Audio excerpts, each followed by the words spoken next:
as I was slouching furiously towards the end of senior year, I faced graduation with a certain crabbiness that came from deep within my Asian roots. I've never been a person to appreciate sentimental moments or grandiose rituals, so as I found myself facing a deluge of preparations complete with hula dancing, lei-giving, liberal application of tears, and vigorous hugging, I found myself at an uncomfortable distance from my comfort zone. With this in mind, I faced my preparations for a ceremony whose anthem is pomp and circumstance with more than a little apprehension. But then the end really came. As I said goodbye to my last tennis practice, and my last debate tournament, and my last dramatiques production, I started to realize how important it was for us to have a time to say goodbye. Despite all the drama surrounding senior year, the truth is that exceptional, extraordinary, and emotional moments, traditions, and relationships come to an end every single day, and sometimes we don't even notice. Life isn't filled with perfect moments where everyone says what they feel, where everything comes to an end with perfect peace and closure. But we have tonight. While we all leave our homes and our families at different times, we are leaving the Parker School Ohana tonight. Though I doubt that this is the last time we will see each other, and many of us will linger around our respective homes like rotting fish for much of the summer. This is the last time we are here, together, as a class. After tonight, we will become a group of independent individuals who share a common past as members of the Parker class of 2012. After that, everything is up to us. Where we go, what we do, who we spend our time with. We'll be spreading out across the country, making a name for ourselves from Hilo to New York and a whole lot of places in between. But as of right now, we've come to the end. We've come to the end of classes and campouts, art starts and interims, fun retreats, and less than fun advisory arguments. We've come to the end of finals and AP tests, but we've also come to the end of lunchtime sing-alongs and Chinese buffets. We may have experienced the last ever instance of glancing over at Jesse Tarnas to see that he has indeed removed his shirt. But I wouldn't count on it. And Mark may have told me to shut up and stop playing Tetris for the last time, but I wouldn't count on that either. But most of what we've been, for as long as we've been together at Parker School, is coming to an end tonight. And it is for that reason that we have come together both to mourn and to celebrate. We're coming to the end, and it's important that it's a good ending.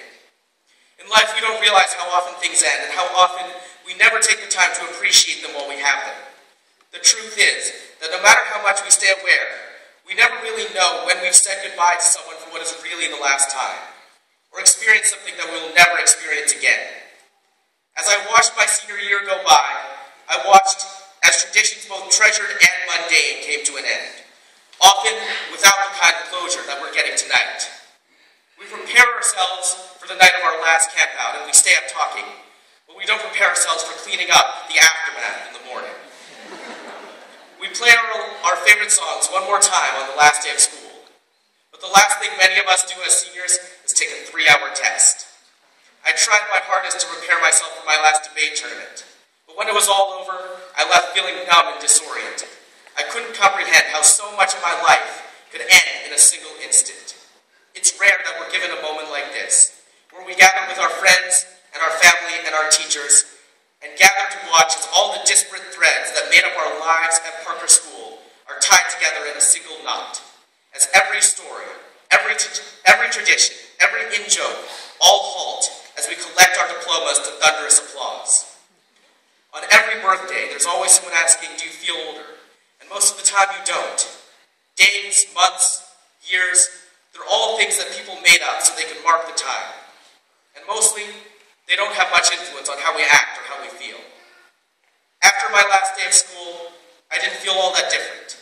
And I couldn't help but feel like I'd be back at Parker, going to classes with all of you in the fall. Among my classmates, I heard the same murmured sentiment that somehow we couldn't believe that we'd never be back again. But each time I returned to the school, it felt less like a part of my current life and more like a part of my past.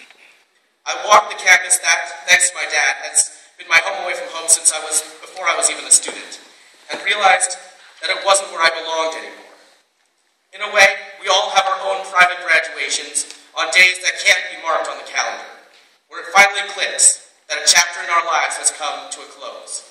For some, It ends at the final game of a sports season, or when the curtain closes on their last production. For others, it's subtle, a glance across the hallway, or closing up a book at the end of class. I don't know where it hit my class, but I know for a lot of us, it was the moment that, following Kai's lead, at least half of us burst into tears during our last lunch period. In that sense, we've already prepared. We've already faced our tests, our college applications, our AP exams. The trial of high school is over. Now all that's left is the celebration. And that's why I'm here today, with an armful of lays ready to be passed out, a vague approximation of hula to stumble through while I do my best poker face, and arms open to receive the people who have been my family, both blood and otherwise, for the past 7 years. Because now that we've come to the end, we deserve a real moment of closure where we can look back on all the memories, painful, hilarious, heartbreaking, and joyful, and celebrate them for what they are. And then we can move on. At the beginning of this evening, you may have recognized the theme music from my favorite movie, Up. If you're like my mom, you might have been surprised that we picked a tune associated with such a sad scene. But there's a reason why we chose this song to graduate to. Up is a movie about a man who can't let go of his late wife, who literally carries their house, filled with all the memories of their life, around with him on his travels. But as the house begins to weigh him down, he finds a note for him written in a book. Thanks for the adventure. Now go have a new one.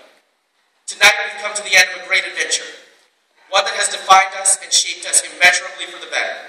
We're also at the start of a new one that will change us even more.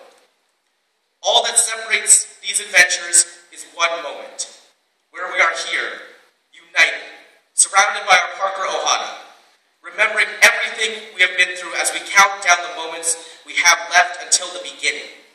Though we may remain friends for years to come, though we will still return to our families and to our school, it's still of great importance that we gather here for one last perfect goodbye. As we sit on the stage, watching a sea of people who have raised and cared for us, among each other, as a class that has grown and changed together, it's really hard to believe that we've come to the end. But though we are a senior class for just a few precious moments more, we are a family forever.